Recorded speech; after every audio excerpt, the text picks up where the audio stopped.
बात करते हैं जम्मू कश्मीर की, क्योंकि 5 अगस्त 2019 को जम्मू कश्मीर को हासिल खुसूसी इख्तियारात को ख़त्म किया गया और जम्मू कश्मीर को 2 हिस्सों में बांट दिया गया। 1 साल और 7 महीने का वक्त गुजर चुका है और ये वक्त गुजरने के बाद कितने हालात बदले हैं, ये सवाल हर तरफ से पूछा जा रहा है, क्योंकि सिर्फ 4 महीने बाकी हैं जब 2 साल मुकम्मल हो जाएंगे जम्मू कश्मीर रियासत को यूनियन टेरिटरी बने हुए और साबिका रियासत को 2 हिस्सों में तकसीम हुए। इसलिए सियासत इस पर बहुत ज़्यादा हो रही है। एक तरफ से सरकार का दावा यह है कि हालात बदल रहे हैं और बदलते हालात के बीच बड़ी चीज़ें जो है वो तब्दील हुई हैं, वहीं पर हिज़्ब इख्तिलाफ के लीडर्स लगातार सरकार पर तनकीद करते हुए निशाना साध रहे हैं कि कागज़ के घोड़े दौड़ाए जा रहे हैं और ज़मीनी सूरत हाल पर कोई भी तब्दीली नहीं है। सरकार कह रही है कि जमहूरियत के इदारों को मजबूत किया गया है और हिज़्ब इख्तिलाफ के लीडर्स लगातार ये कह रहे हैं कि जमहूरियत का गला घोटा गया है और जमहूरियत मुकम्मल तौर पर मुकफ्फल हो गई है। तो ये बातों के बीच जरा देखते हैं कि किस तरीके से सियासी जमातें इस पूरे मामले को देख रही हैं। मेरे साथ 2 मेहमान ज्वाइन करेंगे। डॉक्टर ताहिर चौधरी साहब भारतीय जनता पार्टी के स्टेट स्पोक्स पर्सन हैं और मेरे साथ डॉक्टर हरबख्श सिंह साहब जो पीपल्स डेमोक्रेटिक पार्टी के भी तर्जुमान हैं और इलेक्टेड लीडर भी हैं। बहुत बहुत शुक्रिया जी दोनों मेहमानों का मेरे साथ इस चर्चा में ज्वाइन करने के लिए। 1 साल 7 महीने का वक्त ज्यादा नहीं होता है, लेकिन जब वादा बड़ा हो तो 1 साल 7 महीने को मुख्तलिफ जावियों से देखा जा रहा है। माना यह जा रहा है कि जो साबिका दौर में बजट प्रोसेस नहीं था वो इस दौर में देखने को मिला और लगातार सूरत हाल और हालात बदल रहे हैं। सबसे पहले डॉक्टर ताहिर चौधरी साहब आपके पास आ रहा हूं। क्या वाकई तौर पर 1 साल और 7 महीने के वक्फे में जमीन पर हालात बदले और जिस चीज के लिए बड़ा फैसला लिया गया था उस इंटीग्रेशन को, उस मिलाने को कहीं पर कामयाब हुई बीजेपी और सेंट्रल कमांड की पूरी टीम जो उस वक्त उस फैसले के साथ थी? देखिए बहुत बड़ा फैसला था।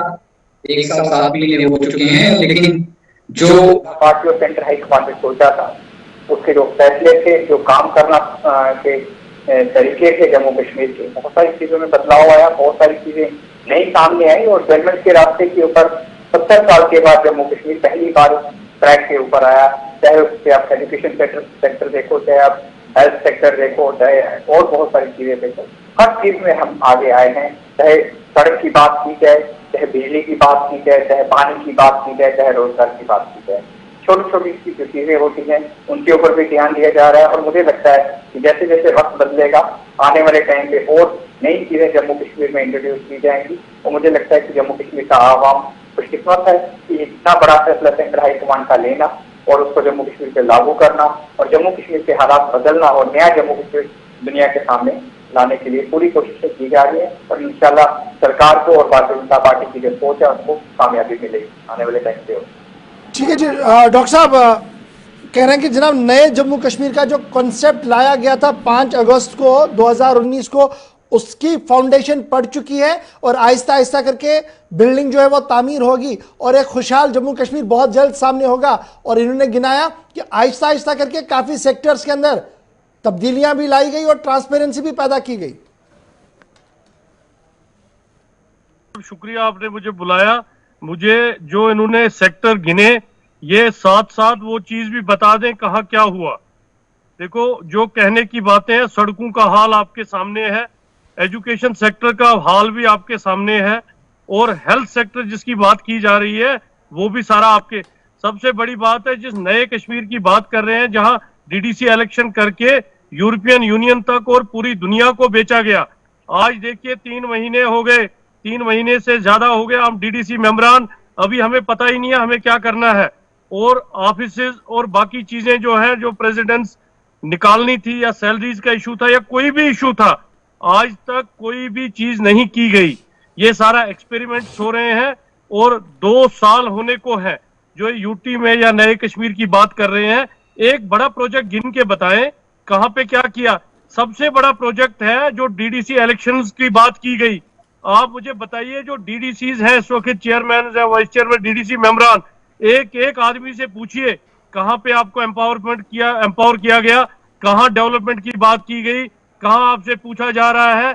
आज देखिए क्या हो रहा है, आज के इस जो सिस्टम की ये बात कर रहे हैं, जो ये गिन रहे हैं, 2 साल में कुछ नहीं हुआ। ये सिर्फ मुल्क को बाकी रियासतों में इलेक्शन के लिए बात की जाती है। यहाँ जो ग्राउंड रियलिटी है, आप नेशनल हाईवे देखिए कितने दिन, ये आज तक कभी नहीं हुआ है 70 साल की हिस्ट्री में।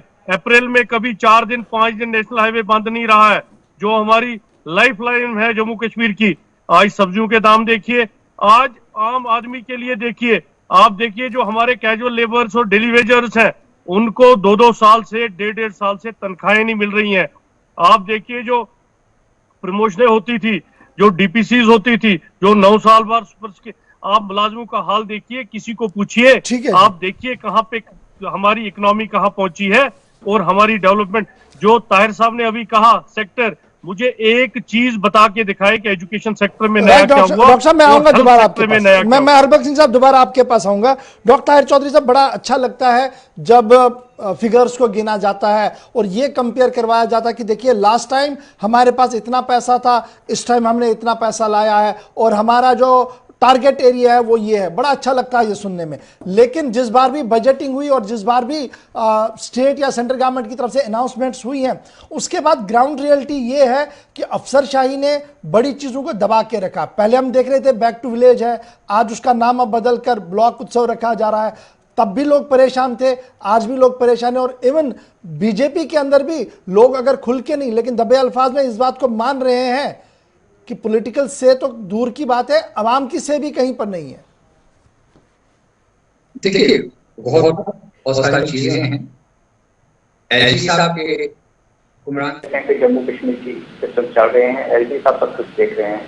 सरकार तो यहाँ पे ना बीजेपी की है ना किसी और पार्टी की है। सेंट्रल हाईकमान की तरफ से पूरी कोशिशें की जा रही है जम्मू कश्मीर को ट्रैक पे लाने के लिए, और उस कोशिशों को स्पीड के साथ, जिस तेज के साथ काम करना चाहिए उस तेज के साथ काम किए जा रहे हैं। ये चीज मैं आपको बता दूं। लेकिन आप अगर चाहें तो अपने तौर पर भी जम्मू कश्मीर का सर्वे कर सकते हैं कि रोड हाईवे कैसे बन रहे हैं, एयरपोर्ट के काम कितनी स्पीड से हो रहे हैं। मुझे लगता है कि आने वाले टाइम पे जम्मू में भी नाइट सर्विस स्टार्ट हो जाएगी एयरलाइन। इस तरह के बहुत सारे प्रोजेक्ट हैं। नए मेडिकल कॉलेजेस खोलना, उनकी पढ़ाई स्टार्ट होना, एम्स का स्टार्ट होना, IIM का स्टार्ट होना, ये चीजें अपोजिशन के लोग जानते हुए भी नाजान समझ हो जाते हैं इन चीजों को। इन चीजों के ऊपर बोलने की इनकी आदत नहीं है, क्योंकि जो अच्छी चीजें हैं वो इनको दिख नहीं रही हैं। और 99.9% जो अच्छे काम है इस टाइम पे जम्मू कश्मीर में हो रहे हैं और बहुत स्पीड के साथ हो रहे हैं। बाकी जो मसले हैं, जो इनके अपने मसले हैं रीजनल पार्टी के, वो इनकी अपनी पर्सनल प्रॉब्लम्स है। अगर सेना की कुछ इनकी पर्सनल प्रॉब्लम्स है, वो इनकी खुद बनाई हुई प्रॉब्लम्स है, वो उन प्रॉब्लम से इन लोगों को खुद निकलना है। लेकिन अगर पूरे जम्मू कश्मीर की बात की जाती है तो गवर्नमेंट की बात है, सामने नजर आ रही है। मैं गुलिस्तान के आपको हेड होने के नाते से आपको इन्विटेशन देता हूँ कि आप आइए, पूरे जम्मू कश्मीर का सर्वे करके देखिए और लोगों के सड़क पे चलते हुए लोगों के इंटरव्यूज लेके जाइए, आपके लोग क्या कहते हैं नए जम्मू कश्मीर के बारे में। जो भारतीय जनता पार्टी का और सरकार की जो एक सोच थी जम्मू कश्मीर के लिए, स्पेशली वैली के लिए, उस चीज के ऊपर काम किया जा रहा है। तो 17 महीने में ये चीजें सामने नहीं आएंगी, इसके लिए थोड़ा और वक्त लगेगा। और मुझे लगता है कि आने वाले टाइम पे जब ये चीजें सामने आएंगी तो आप भी ये चीज कहेंगे कि वाकया जो प्रधानमंत्री साहब ने जो काम देखा था जम्मू कश्मीर के लिए, यूथ के लिए, वो चीजें सामने आई हैं और सभी देश को और पूरी दुनिया को ये चीजें नजर आएंगी। लेकिन डॉक्टर साहब, पॉलिटिकल प्रोसेस को शुरू करना और पॉलिटिकल अपोनेंट्स को टॉलरेट करना, ये डेमोक्रेसी की खूबी होती है। क्या आपको लगता है कि इस महाज पर सरकार के अंदर या बीजेपी के अंदर कोई सिस्टम है, कोई चीज चल रहा है? क्योंकि अभी तो यही शिकायत है सभी पार्टीज की कि जनाब आवाज को उठाने की इजाजत नहीं है और जो ऊपर से आदेश है उसी को मानना है। नहीं, देखिए बहुत ऐसा कुछ नहीं है कि आवाज उठाने की बात नहीं है। आवाज सभी उठा सकते हैं। हिंदुस्तान की एक यही पूरी दुनिया में खूबसूरती है, यहाँ पे हर इंसान अपनी आवाज उठा सकता है, चाहे वो पॉलिटिकल लीडर है, चाहे अपोजिशन का लीडर है, चाहे किसी पार्टी का कार्यकर्ता है, चाहे आम इंसान है। हर किसी को आवाज उठाने का हक है। ठीक है, आवाज उठानी चाहिए। जब तक आवाज नहीं उठाई जाएगी, कमियां नहीं दिखाई जाएंगी सरकार को, एलजी साहब को, सेंट्रल हाईकमांड को, तो जब कमियां सामने आएंगी उन कमियों को भी हम दूर करेंगे। एक अच्छी यूनियन टेरिटरी को बनाने के लिए, चलाने के लिए, दिखाने के लिए अगर कहीं कमियां हैं, डॉक्टर हरबख्श सिंह साहब, क्या आपको लगता है कि पॉलिटिकली जो वाइब्रेंट अपोजिशन होनी चाहिए थी वो है नहीं, जिसका बेनिफिट ऑफ डाउट यहाँ पर स्टेट सेंटर के अंदर बीजेपी को भी मिल रहा है और जो at the helm of affairs है उन्हें भी लग रहा है कि चलो जी ये तो आपस में लड़े हैं, हमारा दिन निकल रहा है और अफसरशाही कहीं ना कहीं बड़ी मजबूत हो रही है और आवाम जो है वो कहीं ना कहीं खुद को आइसोलेट समझ रही है सिस्टम से, क्योंकि उसके पीछे बड़ी बात यह है कि पॉलिटिकल सिस्टम के अंदर जो लोग हैं वो मुख्तलिफ खानों में बटे हैं, अपनी सियासत कर रहे हैं।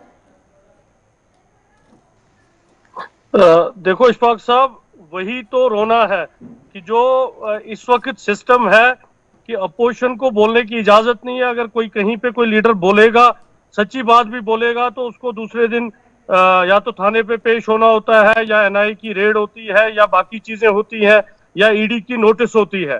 देखो सबसे बड़ा सिस्टम है, आपको मैंने इलेक्टेड रिप्रेजेंटेटिव्स की बात की, इलेक्टेड रिप्रेजेंटेटिव्स को भी इस वक्त पावर नहीं है। जो नहीं, बड़ा अब तो एक लिस्ट कर दिए हैं, मिशन अब तो बनाया एलजी गया इंतजामिया ने आपको प्रोटोकॉल के तहत पावर्स दे दिए हैं, तनख्वाहें भी आपकी बढ़ नहीं, गई हैं, अशफाक आपकी साहब, अकाउंटेबिलिटी को भी सेट किया जा रहा है। उसमें अशफाक साहब प्रोटोकॉल की बात नहीं है कि मुझे कहते हैं कि डीडीसी मेंबर को डीसी के बराबर पावर है, लेकिन 15 अगस्त और 26 जनवरी को उसमें आप पढ़ सकते हैं नीचे कॉलम, वो कौन सा प्रोटोकॉल है। जब मैं अपने लोगों के लिए काम ही नहीं कर पाता हूं, जब मैं मुझे बैठने के लिए ऑफिस ही नहीं है, जब मैं त्राल जाऊंगा लोगों को मिलूंगा तो मुझे गाड़ी में बैठ के मिलना है, तो किस बात का आप कह रहे हैं, कौन सा प्रोटोकॉल। अशफाक साहब, जो वहां पे प्रोटोकॉल का ऑर्डर निकला है उसमें पढ़िए, उसमें क्लियर कट लिखा गया है ये प्रोटोकॉल उस दिन होगा जिस दिन कोई सरकारी फंक्शन होगी। तो फंक्शन वाली बात के लिए हमें प्रोटोकॉल नहीं चाहिए कि मुझे डीसी के साथ कुर्सी पे बैठना है। मैं कहता हूं कि मुझे अपना जो जिस वर्कर ने, जिस लोगों ने मुझे वोट दिए, मैं उनकी मिजरी सुनूं, मैं कहां बैठ के सुनूंगा। मैंने कुल मिलाकर आपका मानना कि ये जो इलेक्टेड इंस्टीट्यूशन बन रहा था जी, जिसको लेकर आवाम को भी काफी उम्मीदें थी, वो उतना वाइब्रेंट नजर नहीं आ रहा है और उसे जानबूझकर जो है वो डिरेल किया जा रहा है। क्या मैं इस बात को सही समझ पा रहा हूं डॉक्टर भगत सिंह साहब?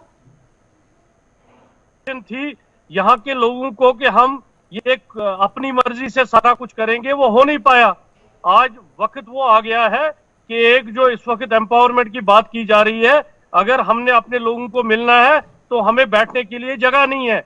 और यहाँ आपको पता है कि हम जिस सिस्टम में सिक्योरिटी सिनेरियो में बैठे हैं, हम ओपनली अपने ऑफिसेज या अपने घरों में भी ओपनली नहीं बैठ सकते। ठीक है, मैं समझ रहा हूं आपकी बात को, लेकिन डॉक्टर चौधरी से बड़ा इंपॉर्टेंट एक चीज है, नौजवानों को लेकर मैंने देखा कि 5 अगस्त से लेकर आज तक जब भी बात हुई तो कहा गया कि जनाब नौजवानों को एम्पावर करना है और उनकी बेरोजगारी को खत्म करने की कोशिशें करना है। और पिछले 2 हफ्तों से दौरान एक CIME की रिपोर्ट को सामने रखते हुए यह कहा जा रहा है कि देखिए, आप दिल्ली का मुकाबला जम्मू कश्मीर से कीजिए, उत्तर प्रदेश का मुकाबला फिर जम्मू कश्मीर से कीजिए, मध्य प्रदेश का मुकाबला जम्मू कश्मीर से कीजिए, तो आपको बेरोजगारी की शरह में कमी दिखेगी। और पिछले 1 साल के दौरान 9% बेरोजगारी कम हुई है, यह डाटा उसको बनाकर पेश किया जा रहा है। जबकि जमीनी सूरत हाल यह है, जम्मू हो या कश्मीर, अगर आप क्लास 4 के लिए 100 पोस्ट निकालते हैं तो 2.5 लाख से ज्यादा एप्लीकेशंस आती हैं। ये जो आंकड़े बनाए जा रहे हैं, आंकड़ों का खेल खेला जा रहा है और कंपैरिजन अदर स्टेट्स के साथ किया जा रहा है। क्या आप एज ए जम्मू कश्मीर के सिटीजन के ये मानते हैं कि ये कंपैरिजन सही है? और जिन अफसरों ने इसको कंपैरिजन के लिए सामने रखा है, शायद वो जम्मू कश्मीर की टोपोग्राफी से बाखबर ही नहीं है। देखिए, बहुत सारा बेरोजगारी की जब बात आती है उससे मैं कहीं ना कहीं आपसे सहमत हूँ। जम्मू कश्मीर में बेरोजगारी की प्रॉब्लम है यूथ में, लेकिन ये आज की नहीं, ये प्रॉब्लम पिछले बहुत लंबे टाइम से चली आ रही है। उन चीजों को भी रास्ते पे लाने के लिए एडवर्टाइजमेंट निकाली जा रही है, रोजगारों के भंडार सरकार की तरफ से जम्मू कश्मीर में खोले जा रहे हैं और जॉब्स लग भी रही हैं। चाहे बैंक की बात कर लो, चाहे पंचायत की कर लो, चाहे 4th क्लास की कर लो, हर सेक्टर में जॉब्स निकाले जा रहे हैं और हमारे यूथ जो है अपनी क्वालिफिकेशन के हिसाब से उसमें अप्लाई भी करते हैं, उसको रोजगार मिल रहे हैं, ऐसी बात नहीं है। लेकिन इन चीजों को ट्रैक पे लाने के लिए, स्मूथ करने के लिए वक्त मिलेगा। जो भारतीय जनता पार्टी की, जो प्रधानमंत्री साहब की जम्मू कश्मीर के यूथ को लेकर जो सोच है, स्पेशली हमारी पार्टी की, वो बहुत अच्छी सोच है। हम यहाँ के नौजवान के हाथ में लैपटॉप चाहते हैं, यहाँ से हम चाहते हैं कि लेकिन डॉक्टर साहब मैं मानता हूँ, आप लैपटॉप दे दीजिए जी, पेन दे दीजिए, बड़ी चीजें दे दीजिए, अच्छी बात है। लेकिन जब आप बेसिक होमवर्क करवाते हैं ना अफसरों से, उसमें जब लिखा ना हो तो बिल्डिंगें नहीं बनती है। मसला तो यह है, आप लोन देकर यह कह रहे हैं कि रोजगार दिया गया, जबकि ग्राउंड जीरो पर उसको लोन मिला ही नहीं। आपके कागज में है कि उसने जी अप्लाई किया, अप्लाई करने से यह कहना कि हाँ जी वो रोजगार याफ्ता हो गया और उसने 4 लोगों को और रोजगार दिया है, यह आप भी समझते हैं कि जम्मू कश्मीर के अंदर निजाम कैसे है, सिस्टम को कैसे चलाया जा रहा है?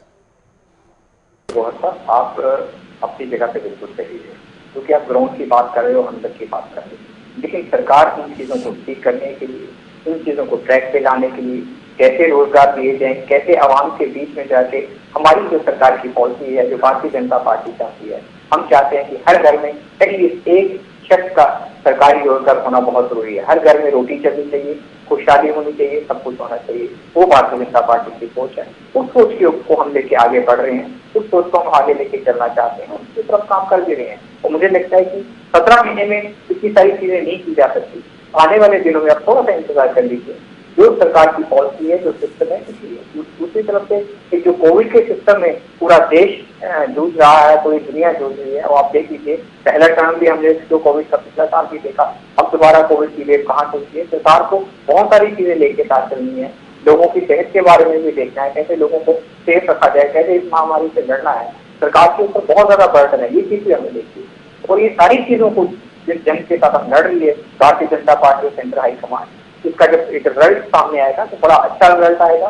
तो मैंने कहा कि आप किसी प्रोग्राम में मेरे साथ बैठे तो उससे मेरी हाँ में हाँ मिला के कहोगे वाकया डॉक्टर साहिब जो चीज आप कह रहे थे वो सामने नजर आ रही है। चलिए डॉक्टर साहब, बहुत बहुत शुक्रिया जी। हरबख्श सिंह साहब, आपका भी बहुत बहुत शुक्रिया बात करने के लिए। मसला इसलिए बड़ा इंपॉर्टेंट था क्योंकि 2 साल मुकम्मल होने जा रहे हैं और 17 महीने का थोड़ा बहुत लेखा जोखा बात करना बहुत जरूरी था, क्योंकि सोशल मीडिया पर बड़ी चीजें जो वो चल रही हैं और उनको स्ट्रेट रिकॉर्ड स्ट्रेट करना बहुत ज्यादा जरूरी था। लेकिन